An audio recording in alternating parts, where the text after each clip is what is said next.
What is going on, YouTube? This is Nintendo Fanatic 64 bringing here another profile. This is actually a reprofile of my Gravekeeper's deck. I have made some improvements since the last time I've actually showcased this deck, or at least what I think are improvements. Now, of course, I will take any advice that you might think of help improving this deck. So if you do have any suggestions, let me know down in the comment section below.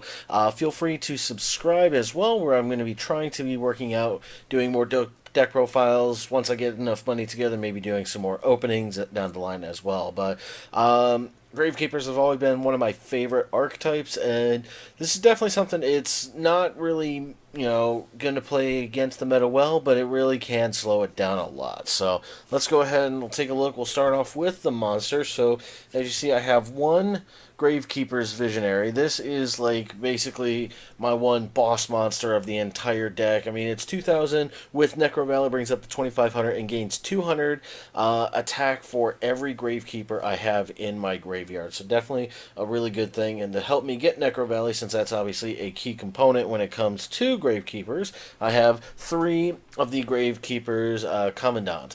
Basically, he's the terraforming of the deck. You just discard him to add Necro Valley from your deck to your hand.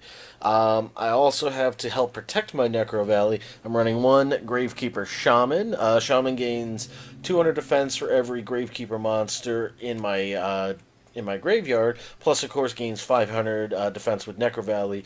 It's just really good. No, when it's played, no other your opponent cannot activate spell cards, and basically you cannot. With Necro Valley on the field, and it cannot be destroyed by my Necro Valley field spells can't be destroyed by card effects, which is definitely nice. One of the changes I've definitely added, I've added one Gravekeeper's Heretic in here.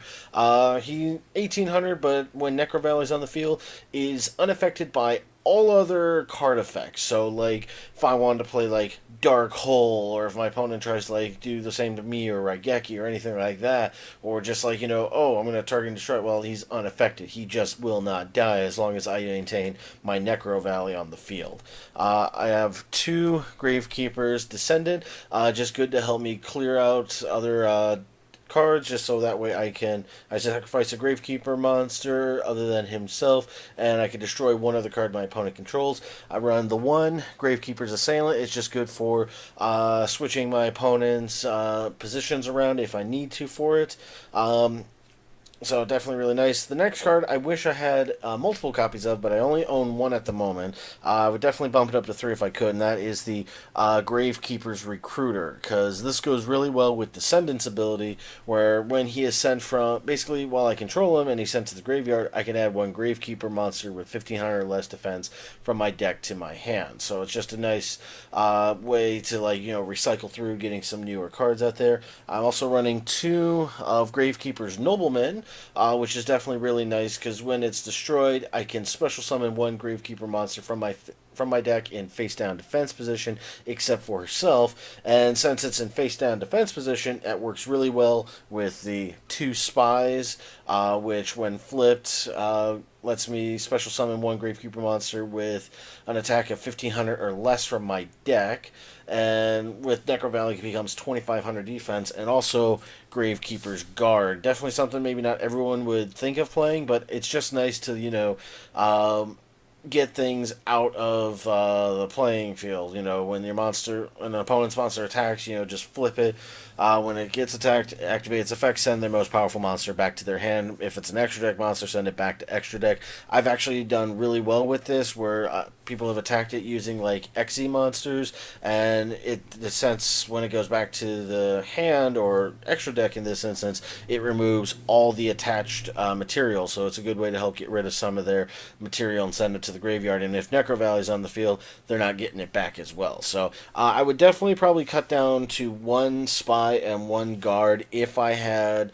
I probably would drop the guard first, then the spy, if I had more recruiters in there for sure. So, moving on to the spells, we of course can't play Gravekeepers without playing three Necro Valley, and with the newest errata on there, definitely has become more viable. Even if, like, because majority of decks nowadays, involves something with either like removing from play or trying to add something back to their hand from their graveyard. Really can slow down things such as like the dinos, True King dinos. I know can definitely, well, maybe not True King dinos, but dinos in general, which have gotten a lot of support. It really slows them down.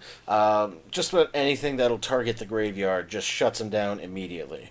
And then as long as I have Necro Valley on the field, if I have a Gravekeeper, I can also use my Hidden Temples of Necro Valley. Prevents, can only be activated while I have Necro Valley and a Gravekeeper. If I lose one or the other, the card is destroyed, which kind of sucks on it. But as long as I have a Gravekeeper, a Necro Valley, and this card, this will prevent my opponent from special summoning anything unless they happen to have Gravekeepers, because that's the only creatures that can be special summoned. I have definitely slowed down decks using these cards before, opening up something like, Assailant or Descendant, Necro Valley, and playing this. So I have a 2,000 attack on the field, and my opponent cannot special summon anything. It just really slows down. And of course, with the Necro Valley, you have to run the 1 Royal Tribute. It's one of those cards that, like, it's at 1. I wish it could bump it to 2 just because I hardly ever draw the card.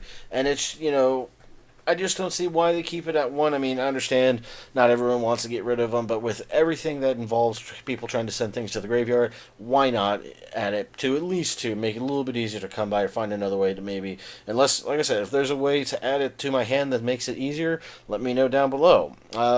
One way to get some of my Gravekeepers back from the graveyard, I have the 2 of the Gravekeeper Steel, which is definitely nice just so I can, bring back some of my Gravekeepers, recycle some of the ones that I've had in there.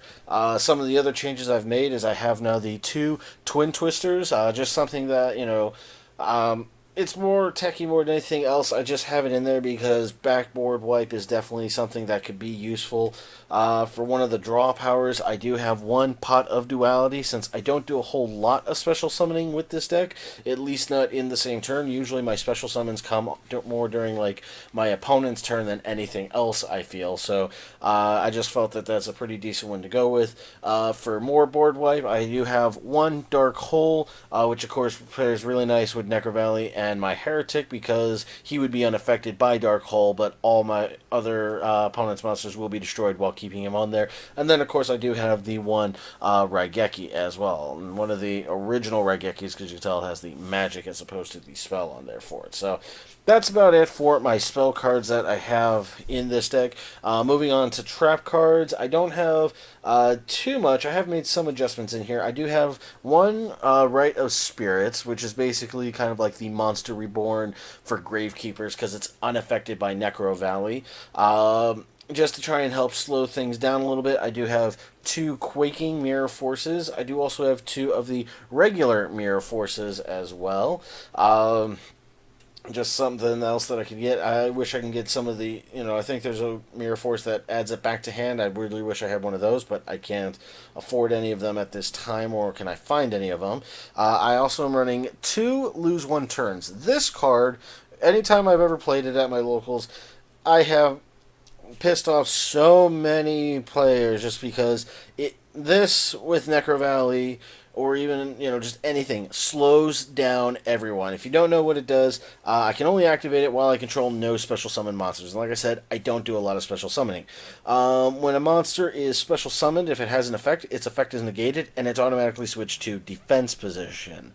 And then, it's only till the end of that turn, but still, it stops. Like, I remember I was playing, somebody tried to Trishula while I had it on the field, and it's like, no, the effect is negated, and it switched to defense mode. It just stops all things, especially, it really slows down things such as, like, what is it?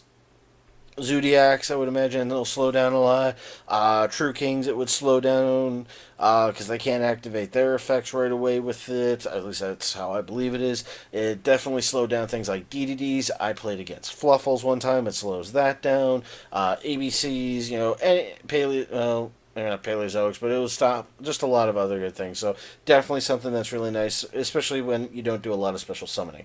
And then for the final card, just some little techie type things in there that I've never had before, but it's like, hey, I'm going to try them out. So I have the one Solemn Warning, and then of course I have two Solemn Strikes. So just something that, like, before I never had cards like these to add into it. Like, I never had Dark Hole. Well, I mean, I had them, but I never added them into it before. But obviously, like I said, the main thing is just trying to, it's very, stally, anti, whatever you want to call it.